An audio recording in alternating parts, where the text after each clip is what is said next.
manyiri ma St. Carmel Makueni pok oyepo nyaka sani kaluore kod pio oula mapod opong'o sikundno nyaka choche. Japuonj maduong' mar sikundno Regina Moadhe wacho ni ng'ikruok maduong' oseneno ewi choche ka ging'iyo yudo choche mamoko kopogore kod mago ma ikunyo.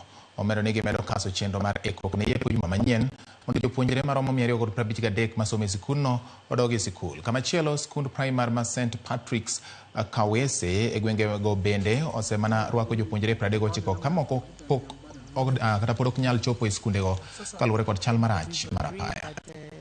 This time round, the toilets that you're going to use to put up are not pit latrines. We're going to do flush toilets because the pit latrines keep on collapsing. Even when we construct right from the ground, they keep on sinking because of the loose soil. Ukapsa County has 42 public secondary schools and 94 public secondary schools. Just like other schools were affected, we were also not left out. The current rains, though they are blessings from God, we have been affected. We had infrastructure that were affected.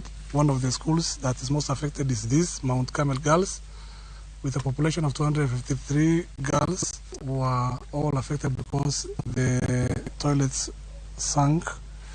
And the good part is that the school administration and the board immediately raised the issue with me. I also cascaded upward where they requested for extension of opening date, which was granted because the girls couldn't have sanitation facilities when schools could open on Monday 13th. Mahali tumesimama ndio njia ambayo watoto wanastahili wapitie, but hakuna mahali wanaweza kapita. Miaka 5 iliyopita tulipoteza mtoto mmoja